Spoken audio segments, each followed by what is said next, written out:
Welcome friends, Khaartoum here.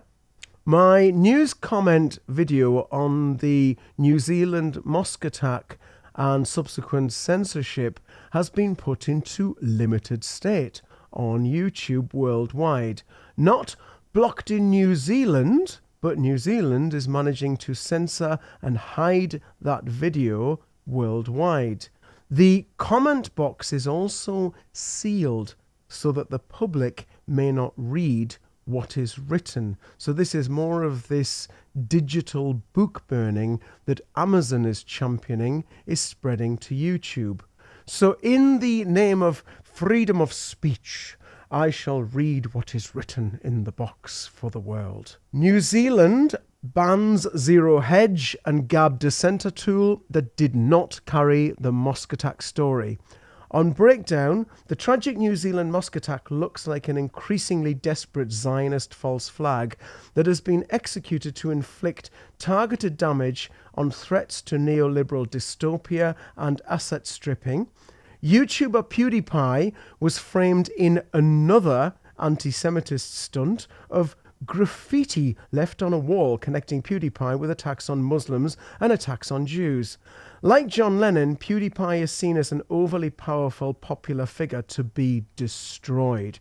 The suspiciousness and stupidity of that angle, possibly regretted piece of foolish theatre in hindsight by the Zionist lobby, as all photographs of the graffiti have mysteriously disappeared.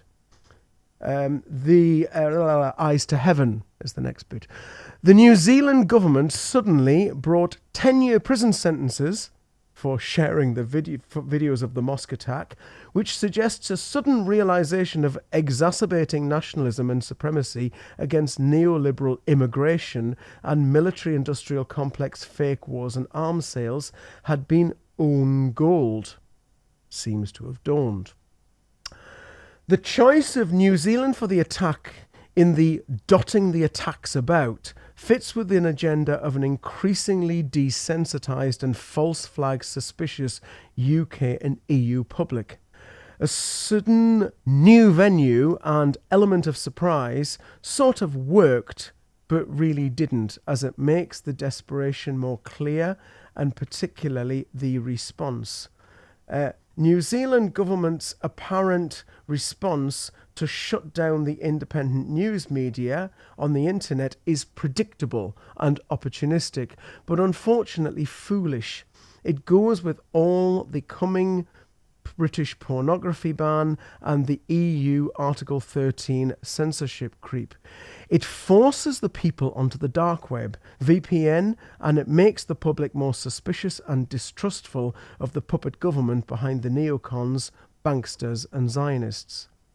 VPN will make for much less easily surveilled public, private conversations and new technology like decentralized, blockchain and Li-Fi internet, all the more diffuse for control by the neoliberal plan. Shooting in the foot via the shooting in the mosque is the pun. Gab's dissenter, a tool for commenting online as comment sections are being systematically removed, starting with British newspapers like The Guardian, to end debate and conversation of the public. It was inevitable that the Zionist neocons would have a little attempt at banning the dissenter tool to see if they can get away with it. Zero Hedge is an independent financial commenting news site that was banned because of its comment section for the public that it encourages, as does Russia today. The West now prevents the public from speaking. So that is it, really. The amazing that they will just censor and silence a video, but it was the idea that the comment section also had been sealed so that people cannot read what's written. This move to the VPNs and the dark web is an odd way that they're going, because even if they try to ban them, banning VPN is quite difficult. But thank you for listening for that. Bit shocked. My very first trophy of a limited state YouTube video. Wow. So thanks for listening. Khaartoum, tune in again.